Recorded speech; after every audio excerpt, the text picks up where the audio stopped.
ಇತ್ತೀಚಿನ ಸಂಚಿಕೆಗಳನ್ನು ಜಾಹೀರಾತಿನ ಕಿರಿಕಿರಿ ಇಲ್ಲದೆ ನೋಡಿ.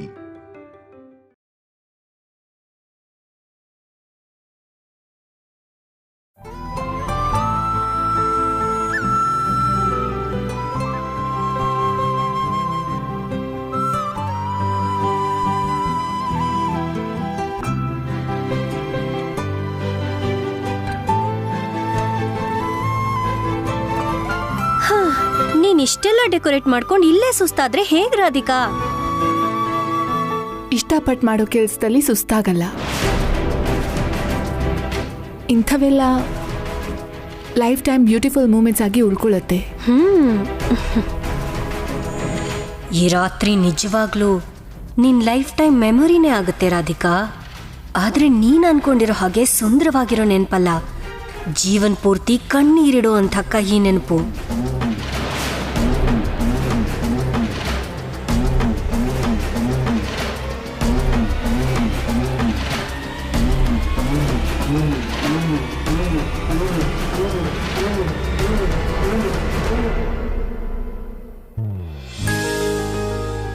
ಇಷ್ಟು ದಿನ ಇದ್ದಿದ್ದ ಅಂತರ ಇವತ್ತಿಂದ ದೂರ ಆಗ್ತಿದ್ದೀರಿ. ಇನ್ಮೇಲೆ ನಮ್ಮ ಮಧ್ಯ ಯಾವ ಅಂತರಾನೂ ಇರಲ್ಲ, ಯಾವಾಗಲೂ ಜೊತೆಯಾಗಿರೋಣ. ಮೊದಲನೇ ರಾತ್ರಿ ಅಂತ ಒಳಗೆ ಕುಣಿದಾಡ್ತಾ ಇದ್ಯಾ? ಆದ್ರೆ ಈ ಖುಷಿ ಜಾಸ್ತಿ ಹೊತ್ತು ಇರಲ್ಲ ರಾಧಿಕಾ. ಕೈಲಾಶ್ ನೀನು ಪ್ರೀತಿಯಿಂದ ಒಂದಾಗ್ತೀರಾ ಅಂತ ಕನ್ಸ್ ಕಾಣ್ತಾ ಇದೆಯೇನೋ? ನೀನ್ ಅನ್ಕೊಂಡಿರೋದೇ ಒಂದು, ಇಲ್ಲಿ ನಡೆಯೋದೇ ಒಂದು. ಈ ರಾತ್ರಿ ಬಾಡೋಗೋದು ಈ ಹೂಗಳಲ್ಲ, ನಿಮ್ ಬದುಕು. ಬೆಳಿಗ್ಗೆ ಅಷ್ಟರಲ್ಲಿ ಈ ಹೂವಿಗಾಗಿರೋ ಸ್ಥಿತಿನೇ ನಿಮ್ಮಿಬ್ರ ಜೀವನಕ್ಕೂ ಆಗಿರುತ್ತೆ. ಇವಾಗ ನೀನು ಸಂಸಾರ ಮಾಡಕ್ ಹೊರಟಿರೋದು ಕೈಲಾಶ್ ಜೊತೆ ಅಲ್ಲ, ಕಣ್ಣೀರಿನ ಜೊತೆ. ನಾನ್ ಬಿಟ್ಟಿರೋ ಹುಳ ಈಗ ಕೈಲಾಶ್ ಮನ್ಸಲ್ಲಿ ಓಡಾಡ್ತಾ ಇರುತ್ತೆ. ಅವನ್ ಕೋಪದಲ್ಲಿ ನಿಮ್ ಭವಿಷ್ಯ ನಾಶ ಆಗೋದು ಖಂಡಿತವಾಗ್ಲೂ ನಿಜ.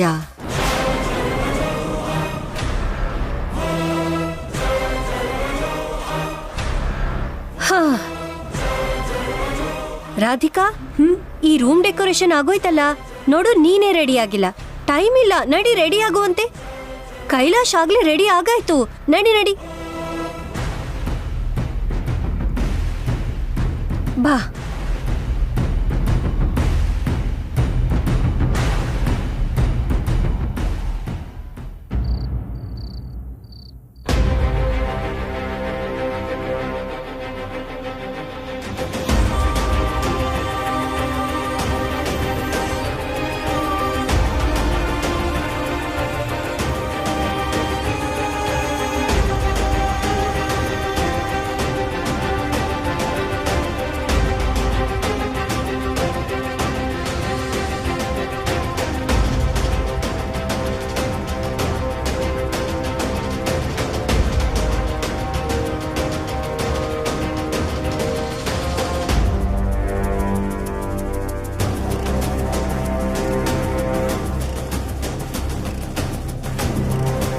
ರಿಪೋರ್ಟಲ್ಲಿ ಏನು ಬರುತ್ತೋ ಏನೋ, ಖಂಡಿತವಾಗ್ಲೂ ನಂಗೆ ಪ್ರಾಬ್ಲಮ್ ಇದೆ ಅಂತಲೇ ಬರಬೇಕು. ನನ್ನ ರಾಧಿಕಾ ಯಾವ ತಪ್ಪು ಮಾಡಿಲ್ಲ ಅಂತ ಪ್ರೂವ್ ಆಗಬೇಕು.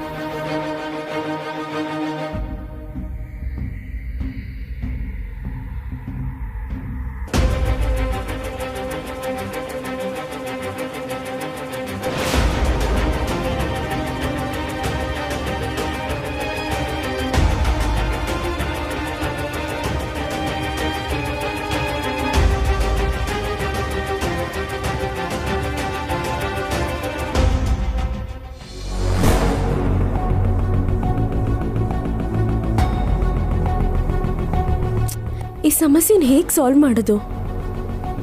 ಪ್ರತಿ ಸಲ ನಾನು ಅವ್ರ ಮೇಲೆ ಅನುಮಾನ ಪಟ್ಟು ಅವ್ರಿಗೆ ತೊಂದರೆ ಕೊಡ್ತಿದ್ದೀನಿ.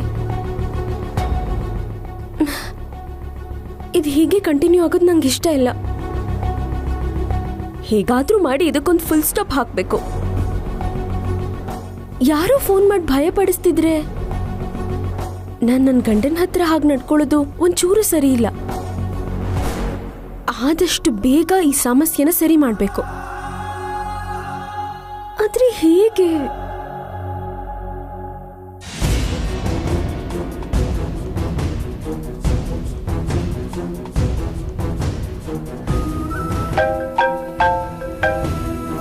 ಹಲೋ, ಏನೇ ಇಷ್ಟೊತ್ತಲ್ಲಿ ಫೋನ್ ಮಾಡಿದ್ಯಾ? ನಿನ್ನ ಹತ್ರ ಅರ್ಜೆಂಟಾಗಿ ಮಾತಾಡ್ಬೇಕಜ್ಜಮ್ಮ, ಬೇಗ ಇಲ್ಲಿಗೆ ಬಾ. ಅಯ್ಯ, ನಿನ್ ಮುಖಕ್ಕೆಷ್ಟು ಈಗಿಂದೀಗ್ಲೇ ಅಲ್ಲಿಗೆ ಬರೋದಿಕ್ಕೆ ನನ್ನ ಹತ್ರ ಸೂಪರ್ ಪವರ್ ಇದೆ ಅಂತ ಅನ್ಕೊಂಡಿದ್ಯೇನೆ? ಅಜ್ಜಮ್ಮ, ನೀನ್ ಬರ್ತೀಯಾ ಇಲ್ವಾ? ನಾನು ಮೊದ್ಲೇ ತುಂಬಾ ಟೆನ್ಷನ್ ಅಲ್ಲಿದ್ದೀನಿ. ಆ ಮತ್ತೆ ಏನಾಯ್ತೆ? ನಂಗೆ ಫೋನ್ ಕಾಲ್ಸ್ ಬರ್ತಿದೆ ಅಂತ ನಿಂಗೆ ಹೇಳಿದ್ನಲ್ವಾ, ಅವರಿಂದಾಗಿ ನಾನ್ ಡಿಸ್ಟರ್ಬ್ ಆಗೋದಲ್ದೆ ನಮ್ಮ ಪತಿರಾಯರನ್ನು ಡಿಸ್ಟರ್ಬ್ ಮಾಡ್ತಿದ್ದೀನಿ ಅಜ್ಜಮ್ಮ. ಅವ್ರ ಬಗ್ಗೆ ನಾನು ತಿಳ್ಕೋಬೇಕು, ಆದರೆ ನಾನು ಈ ವಿಷಯನ ಅವ್ರ ಹತ್ರ ಡಿಸ್ಕಸ್ ಮಾಡೋಕ್ಕಾಗಲ್ಲ. ಅದಕ್ಕೆ ನಂಗೆ ನೀನು ಹೆಲ್ಪ್ ಬೇಕಜ್ಜಮ್ಮ. ನಾನೇನ್ ಸಹಾಯ ಮಾಡಕ್ಕಾಗತ್ತೆ? ಪ್ಲೀಸ್ ಅಜ್ಜಮ್ಮ, ಹಾಗೆ ಹೇಳ್ಬೇಡ. ಏನೋ ಒಂದು ಸಲಹೆ ಕೊಡು. ನಾವಿಬ್ರು ಸೇರಿ ಮಾತಾಡ್ಕೊಂಡ್ರೆ ಏನೋ ಒಂದು ಹೊಳೆಯುತ್ತೆ ಅಲ್ವಾ? ಅವ್ರ ಹತ್ರ ಈ ಟಾಪಿಕ್ ಮಾತಾಡ್ದಾಗೆಲ್ಲ ಅವ್ರು ತುಂಬಾ ಬೇಜಾರಾಗ್ತಾರೆ. ಅವ್ರನ್ನ ಹೀಗೆ ಹರ್ಟ್ ಮಾಡೋದು ನಂಗೆ ಇಷ್ಟ ಇಲ್ಲ. ಅದಕ್ಕೆ ನಿನ್ ಕೇಳ್ತಿದ್ದೀನಿ ಅಜ್ಜಮ್ಮ. ನಾನು ಈಗಲೇ ನಿನ್ ಕ್ಯಾಬ್ ಬುಕ್ ಮಾಡ್ತೀನಿ, ಬೇಕಾದ್ರೆ ನೀನ್ ಬಂದ್ಬಿಡು. ಹಲೋ ಪ್ರಿಯಾ, ನಮ್ಮ ಹತ್ರನೂ ಫೋನ್ ಇದೆ ಕಣೆ, ಅದರಲ್ಲೂ ಆ್ಯಪ್ ಇದೆ. ಕ್ಯಾಬ್ ಬುಕ್ ಮಾಡೋದು ನಂಗೂ ಗೊತ್ತು. ನಾನೇನು ಔಟ್ಡೇಟೆಡ್ ಅಜ್ಜಿ ಅಲ್ಲ, ಅಪ್ಡೇಟೆಡ್ ಅಜ್ಜಿ. ನಾನು ಯಾರಿಗೇನು ಕಮ್ಮಿ ಅಲ್ಲ, ತಿಳ್ಕೊ. ನೀನ್ ಅಪ್ಡೇಟೆಡ್ ಅಂತ ಗೊತ್ತಿರೋದಕ್ಕೆ ಏನಾದ್ರೂ ಐಡಿಯಾ ಕೊಡ್ತೀಯಾ ಅಂತ ಕರಿತಿದ್ದೀನಿ. ನಿನ್ನ ಹೊಗಳೋ ಪ್ರೋಗ್ರಾಮ್ ಎಲ್ಲ ನಾನು ಆಮೇಲೆ ಇಟ್ಕೋತೀನಿ ಅಜ್ಜಮ್ಮ, ಆದ್ರೆ ನೀನ್ ಮಾತ್ರ ಹೇಗೋ ಇಲ್ಲಿಗೆ ಬೇಗ ಬಾ ಅಜ್ಜಮ್ಮ. ಹಾ, ಸರಿ ಸರಿ, ಬರ್ತೀನಿ.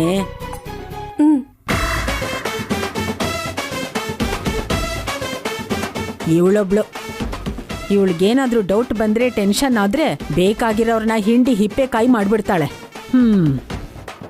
ಎಷ್ಟು ಮಾತಾಡಿದ್ರೆ ಏನ್ ಬಂತು, ಅಲ್ಲಿಗೆ ಹೋಗೋದಂತೂ ತಪ್ಪಲ್ವಲ್ಲ. ಹಾ,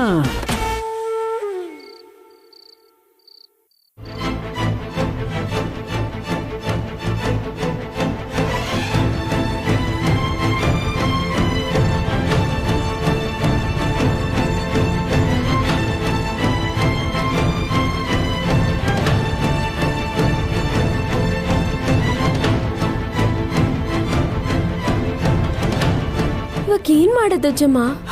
ನಮ್ಮ ಪತಿರಾಯರ್ ಫೋನ್ ಚೆಕ್ ಮಾಡೋಣ. ಬೇಡ ಬಿಡು, ತಪ್ಪು, ಹಾಗೆ ಮಾಡೋದು ಸರಿಯಲ್ಲ.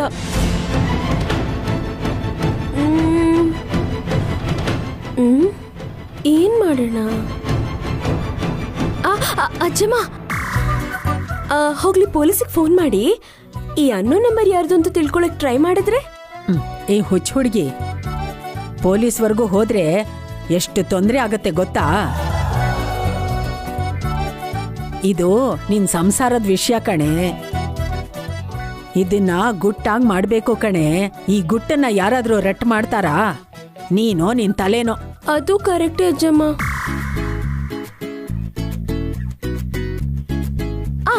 ಹೋಗ್ಲಿ, ದುಡ್ಡು ಕೊಟ್ಟು ಯಾರಾದ್ರೂ ಡಿಟೆಕ್ಟಿವ್ನ ಇಟ್ಕೊಂಡ್ರೆ ಹೇಗಿರುತ್ತೆ?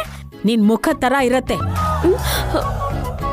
ಅಮರು ಗೊತ್ತಾಯ್ತು ಅಂದ್ರೆ ಅವನು ಡೈವರ್ಸ್ ಕೊಡೋದಿಕ್ಕೆ ಲಾಯರ್ನ ಇಟ್ಕೋತಾನೆ.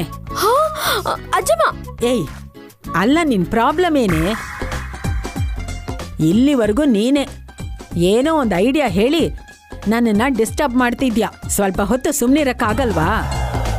ನೀನ್ ನನ್ನನ್ನು ಇಲ್ಲಿ ಕರೆದಿರೋದು ಸಲಹೆ ಕೊಡೋದಿಕ್ ತಾನೆ, ಮತ್ತೆ ನಂಗೆ ಯೋಚನೆ ಮಾಡೋದಿಕ್ ಬಿಡದೆ ನೀನೇನೋ ಹೇಳ್ತಾ ಹೋದ್ರೆ ಅವಾಗ ನನ್ ತಲೆ ಹೇಗೆ ಕೆಲಸ ಮಾಡತ್ತೆ? ನೀನ್ ಸ್ವಲ್ಪ ಸುಮ್ಮನೆ ಇದ್ರೆ ನಾನು ಏನೋ ಒಂದು ಐಡಿಯಾ ಕೊಡ್ತೀನಿ.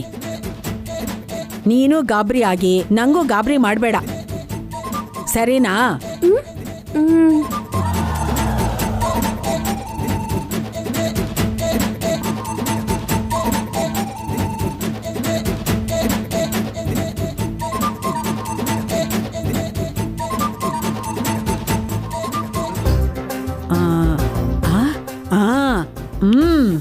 ಹೌದೇ, ಒಂದ್ ಕೆಲ್ಸ ಮಾಡಿದ್ರೆ?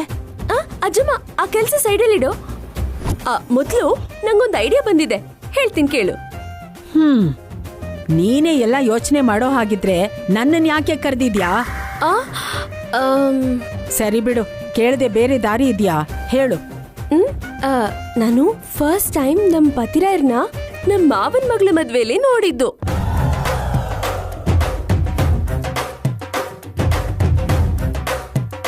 ಅದಕ್ಕೆ ನಂಗೆ ಡೌಟ್ ಬಂದು ಅವ್ರ ಹತ್ರ ಹೋಗಿ ನೀವ್ ಯಾರ್ ಕಡೆಯಿಂದ ಬಂದಿದ್ದೀರಾ ಅಂತ ಕೇಳಿದ್ರೆ ಅವರು ಹುಡುಗಿ ಕಡೆಯಿಂದ ಅಂತ ಹೇಳಿದ್ರು.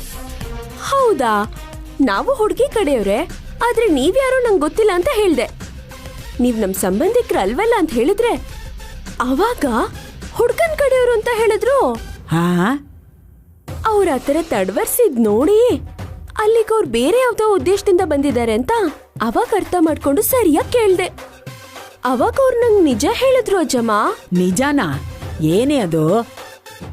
ಏನಂದ್ರೆ ಅವ್ರ ಪ್ರೀತಿಸಿರೋ ಹುಡುಗಿ ಮದ್ವೆಗ್ ಬಂದಿರೋ 10 ಜನರ ಮಧ್ಯೆನೇ ಇದ್ದಾಳೆ ಅಂತ.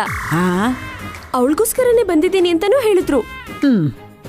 ಅವನದ್ ಯಾವಾಗ್ಲೂ ಹೇಳಿದ್ದು ನಿನ್ಗೆ ಇವಾಗ ಯಾಕೆ ನೆನ್ಪಾಯ್ತು? ಅದಲ್ಲ ಅಜ್ಜಮ್ಮ, ಆ 10 ಜನರನ್ನ ಕಾಂಟ್ಯಾಕ್ಟ್ ಮಾಡಿ ಅವರಲ್ಲಿ ಆ ಲವರ್ ಯಾರು ಅಂತ ತಿಳ್ಕೊಂಡು ಡೈರೆಕ್ಟ್ ಆಗಿ ಹೋಗಿ ಆ ಹುಡುಗಿನ ಭೇಟಿ ಮಾಡಿ ಅವಳು ಇನ್ನೂ ನಮ್ ಯಜಮಾನ್ರ ಲೈಫಲ್ಲಿ ಇದ್ದಾಳಾ ಇಲ್ವಾ ಅಂತ ತಿಳ್ಕೊಂಡ್ರೆ ನಂಗ್ ಫೋನ್ ಮಾಡಿ ತೊಂದ್ರೆ ಕೊಡ್ತಿರೋರು ಹೇಳ್ತಿರೋದು ಸುಳ್ಳೋ ನಿಜನೋ ಗೊತ್ತಾಗುತ್ತೆ. ನಮ್ ಹಿಂದೆ ಮಾತಾಡೋರ್ ಮಾತ್ ಕೇಳಿ ಟೆನ್ಷನ್ ಮಾಡ್ಕೊಳ್ಳೋ ಬದ್ಲು ಆ ಹುಡ್ಗಿ ಹತ್ರ ಹೋಗಿ ತಿಳ್ಕೊಂಡ್ರೆ ಆಗೋಯ್ತಲ್ಲ ಅಜ್ಜಮ್ಮ. ಒಂದ್ ವೇಳೆ ಆ ಹುಡ್ಗಿ ನಮ್ ಪತಿರಾಯರ ಜೀವನದಲ್ಲಿ ಇಲ್ಲ ಅಂತ ಆದ್ರೆ ನನ್ನ ಬ್ಲಾಕ್ ಮೇಲ್ ಮಾಡ್ತಿರೋಳಿಗೆ ಫೋನ್ ಮಾಡಿ ಲೆಫ್ಟ್ ಅಂಡ್ ರೈಟ್ ಕೊಡ್ಬೋದು. ಇಲ್ಲ ನಿಜವಾಗ್ಲೂ ನಮ್ ಪತಿರಾಯರ್ ಲೈಫಲ್ಲಿ ಆ ಹುಡ್ಗಿ ಇನ್ನೂ ಇದ್ದಾಳೆ ಅಂದ್ರೆ ಅವಳಿಗೆ ಲೆಫ್ಟ್ ಅಂಡ್ ರೈಟ್ ಕೊಟ್ಟು ನಮ್ ಪತಿರಾಯರ್ ತೊಂಟೆಗೆ ಇನ್ನೊಂದ್ಸಲ ಬಂದ್ರೆ ಕಾಲ್ ಮುರಿದ್ಬಿಡ್ತೀನಿ ಅಂತ ವಾರ್ನಿಂಗ್ ಕೊಟ್ಟು ಬರ್ಬೋದು. ಏನಂತೆ ಅಜ್ಜಮ್ಮ, ಈ ಐಡಿಯಾ ಚೆನ್ನಾಗಿದೆಯಲ್ಲ? ಐಡಿಯಾ ಏನೋ ಚೆನ್ನಾಗೇ ಇದೆಯೇ, ಆದ್ರೆ ಆ 10 ಜನರಲ್ಲಿ ಅವಳೇ ಆ ಹುಡುಗಿ ಅಂತ ನೀನ್ ಹೇಗ್ ಕಂಡಿಡಿತೀಯಾ? ಅದೆಲ್ಲ ನಂಗ್ ಬಿಡೋ ಅಜ್ಜಮ್ಮ, ಅದೆಲ್ಲ ದೊಡ್ಡ ಕೆಲ್ಸ ಅಲ್ಲ. ಅವತ್ತಲ್ಲಿ ಮದ್ವೆಗ್ ಬಂದಿರೋರ್ ಎಲ್ರ ಹೆಸರುಗಳು ಅಡ್ರೆಸ್ಗಳು ಎಲ್ಲ ನಾನೇ ತಾನೇ ಬರ್ದಿರೋದು. ಅದನ್ ಕಂಡು ಹಿಡಿಯೋದು ಈಸಿನೇ ಬಿಡು. ಇಂಥ ವಿಷಯದಲ್ಲೆಲ್ಲ ಮುಂದೆ ಇರ್ತೀಯ ನೀನು. ಸರಿ, ಏನೋ ಒಂದ್ ಮಾಡು. ಆದ್ರೆ ನಿನ್ ಸಮಸ್ಯೆ ಬಗೆಹರಿಸ್ಕೊಳಕ್ಕೆ ನಿಂಗಿರೋದು ಇದು ಒಂದೇ ದಾರಿ. ಆದ್ರಿಂದ ನೀನ್ ಹುಷಾರಾಗಿ ಡೀಲ್ ಮಾಡು. ಹಾ, ಈ ವಿಷಯ ಏನಾದ್ರೂ ಅಮರ್ಗ್ ಗೊತ್ತಾದ್ರೆ ನಿನಗ್ ಸರಿಯಾಗಿ ಓದಿತಾನ್ ನೋಡು. ಆದ್ರೆ ಇದು ನಿನ್ ಸಂಸಾರದ ವಿಷಯ ಆದ್ರಿಂದ ನೀನ್ ಇಷ್ಟು ರಿಸ್ಕ್ ತಗೊಳ್ಳೇಬೇಕು.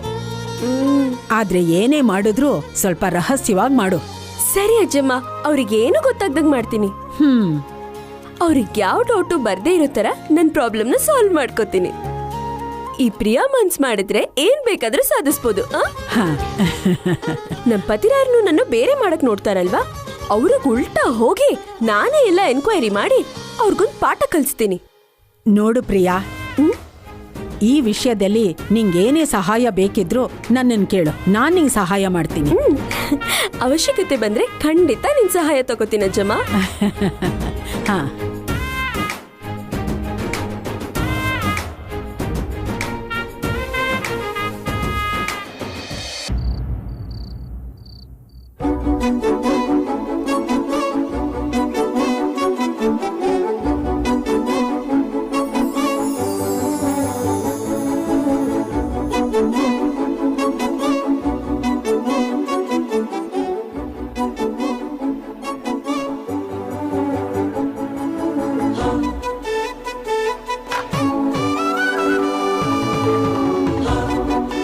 ಮದುವೆಯಾಗಿ ಇಷ್ಟು ದಿನಕ್ಕೆ ಫಸ್ಟ್ ನೈಟ್ ನಡೀತಿದೆ. ತುಂಬಾ ಎಕ್ಸೈಟೆಡ್ ಆಗಿದ್ಯಾ ಅನ್ಸುತ್ತೆ. ಹೋಗು ದರ್ಶಿನಿ. ಹೋಗ್ಬೇಕಿರೋದು ನಾನಲ್ಲ, ನೀನು ಸೋಬನ ಮಾಡ್ಕೊಳಕ್ಕೆ.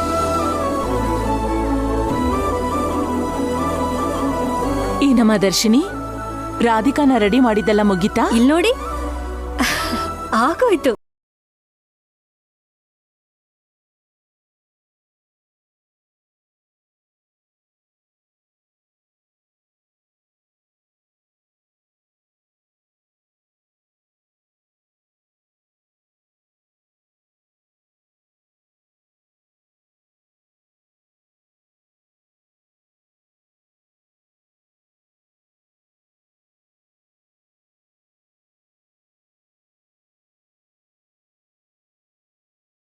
ಇದಾರ್ ಗ್ರಾನಿ. ಹೌದಾ?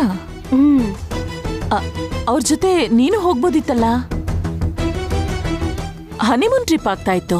ಅಷ್ಟೆಲ್ಲ ಇಲ್ಲ ಬಿಡಿ ಗ್ರಾನಿ. ನಮ್ ಮನೆಯವರು ಕೆಲ್ಸ ಅಂತಂದ್ರೆ ಅದನ್ ಬಿಟ್ಟು ಇನ್ನೇನು ಯೋಚನೆ ಮಾಡಕ್ಕೆ ಹೋಗಲ್ಲ. ಹಾ, ಪಕ್ಕದಲ್ಲಿ ಹೆಂಡತಿ ಇದ್ದಾಳೆ ಅನ್ನೋ ಜ್ಞಾನನೇ ಇರಲ್ಲ. ಅವ್ರ ಜೊತೆ ಹೋಗೋದಕ್ಕಿಂತ ಇಲ್ಲಿದ್ರೆ ಕನಿಷ್ಠ ರಾಧಿಕಾಗೆ ಕೆಲ್ಸದಲ್ಲಿ ಸಹಾಯ ಮಾಡ್ದಂಗಾಗತ್ತೆ ಅಂತ ಹೋಗ್ಲಿಲ್ಲ.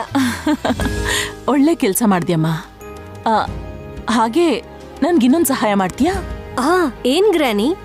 ಆಗ್ಲೇ ಗ್ಯಾಸ್ ಮೇಲೆ ಹಾಲಿಟ್ಟಿದ್ದೆ, ಸ್ಟವ್ ಆಫ್ ಮಾಡದ್ನೋ ಇಲ್ವೋ ಗೊತ್ತಾಗ್ತಾ ಇಲ್ಲ. ಸ್ವಲ್ಪ ಹೋಗಿ ನೋಡ್ತೀಯಾ? ಸರಿ ಗ್ರಾನಿ. ಆಮೇಲೆ ಹಾಲ್ ಕುದಿಯೋವರೆಗೂ ಅಲ್ಲೇ ಇದ್ದು ಅದಕ್ಕೆ ಬಾದಾಮಿ ಪೌಡರ್ ಹಾಕಿ ಗ್ಲಾಸಿಗೆ ಹಾಕೊಂಡ್ ಬರ್ತೀಯಾ? ಸರಿ ಗ್ರಾನಿ. ಹಾ.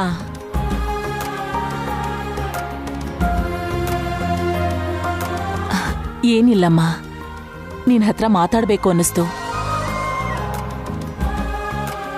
ಅವಳಿಲ್ಲೇ ಇದ್ರೆ ನೀನ್ ಇಷ್ಟು ದಿನ ಅವನ್ನ ದೂರ ಇಟ್ಟಿದ್ಯಾ ಅನ್ನೋ ವಿಷಯ ಅವಳಿಗೆ ಗೊತ್ತಾಗ್ಬಿಡತ್ತೆ. ಅದೆಲ್ಲ ಇವಾಗ ಯಾಕೆ ಅಂತ ಏನೋ ಕೆಲ್ಸ ಹೇಳಿ ಕಳಿಸ್ಬಿಟ್ಟೆ. ರಾಧಿಕಾ, ನಿಮ್ಮಿಬ್ಬರ ಮಧ್ಯೆ ಪ್ರೀತಿ ಇದ್ರು ಇಷ್ಟು ದಿನ ನೀವಿಬ್ರು ದೂರ ಇದ್ದಿದ್ದನ್ನ ನೋಡಿ ನಿಮ್ಮ ಜೀವನ ಏನಾಗುತ್ತೋ ಅಂತ ತುಂಬಾ ಭಯ ಪಟ್ಟಿದ್ದೆ. ಆದ್ರೆ ಇವಾಗ ನೀವಿಬ್ರು ಪರಿಪೂರ್ಣವಾಗಿರೋ ಗಂಡ ಹೆಂಡತಿ ಆಗ್ತಿದ್ದೀರಾ. ನನ್ನ ಮಗ ತುಂಬಾ ಸಂತೋಷವಾಗಿದ್ದಾನೆ ರಾಧಿಕಾ. ನಿಮ್ಮಿಬ್ಬರನ್ನ ನೋಡ್ತಿದ್ರೆ ನಂಗೆ ತುಂಬಾ ಖುಷಿ ಆಗ್ತಿದೆ. ನಿಮ್ಮ ಸಂಸಾರ ಉಳ್ಕೊಳ್ಳುತ್ತೆ ಅಂತ ನನ್ನ ಮನಸ್ಸಿಗೆ ತೃಪ್ತಿ ಆಗ್ತಿದೆ. ಕೈಲಾಶ್ಗೆ ನೀನಂದ್ರೆ ಪ್ರಾಣನಮ್ಮ. ಅವನ್ ಯಾವಾಗ್ಲೂ ನಗ್ನಗ್ತಾ ಸಂತೋಷವಾಗಿರೋ ಹಾಗೆ ನೀನೇ ನೋಡ್ಕೋಬೇಕು. ಖಂಡಿತ ತೊಟ್ಟತ್ತೆ. ನಮ್ಮ ಮಧ್ಯೆ ಇನ್ಯಾವತ್ತೂ ಯಾವ ಸಮಸ್ಯೆನೂ ಬರಲ್ಲ. ನಾನು ಮನಸ್ಫೂರ್ತಿಯಾಗಿ ಅವ್ರ ಜೊತೆ ಸೇರಿ ಹೊಸ ಜೀವನ ಶುರು ಮಾಡೋದಕ್ಕೆ ಸಿದ್ಧವಾಗಿದ್ದೀನಿ. ಅವ್ರ ಸಂತೋಷ ಬಿಟ್ರೆ ಇನ್ಮೇಲೆ ನನಗೆ ಯಾವುದೂ ಮುಖ್ಯ ಅಲ್ಲ. ಇನ್ಮುಂದೆ ಅವ್ರು ಯಾವ ವಿಷಯಕ್ಕೂ ಕಷ್ಟಪಡೋದಕ್ಕೆ ನಾನು ಬಿಡಲ್ಲ. ಅವ್ರಿಗೆ ನೋವಾಗೋ ಸಂದರ್ಭನೇ ಬರಕ್ ಬಿಡಲ್ಲ. ಸಾಕಮ್ಮ ರಾಧಿಕಾ, ಸಾಕು. ನೀವಿಬ್ರು ಗಿಣಿಗಳ ತರ ಜೊತೆಯಾಗಿದ್ದು ಈ ಮನೆಗೆ ವಂಶದ ಕುಡಿನ ಕೊಟ್ರೆ ಅದ್ರ ಜೊತೆ ಆಡ್ಕೊಂಡು ನಾನು ಕಾಲ ಕಳಿತೀನಿ. ಅಷ್ಟು ಸಾಕು ಈ ಜೀವಕ್ಕೆ, ಸರಿನಾ? ನಂಗೆ ಆಶೀರ್ವಾದ ಮಾಡಿ ತೊಡತ್ತೆ. ದೀರ್ಘ ಸುಮಂಗಲಿ ಭವ, ಶೀಘ್ರಮೇವ ಸುಪುತ್ರ ಪ್ರಾಪ್ತಿರಸ್ತು. ಎಳಮ್ಮ.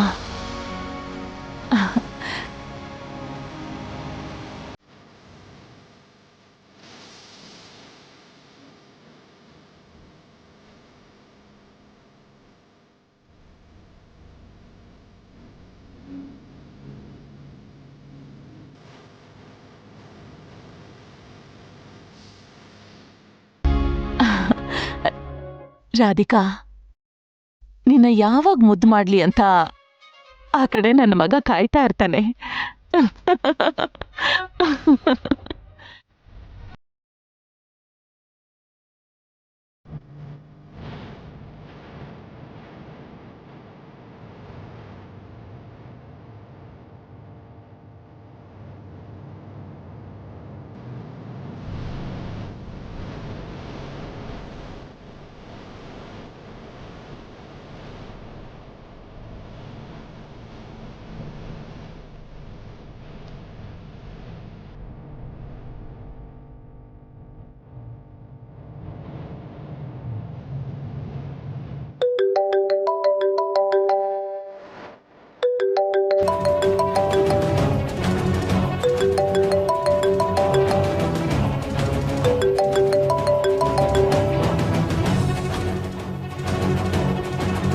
ಲೋ, ರಿಪೋರ್ಟ್ಸ್ ಬಂತಾ?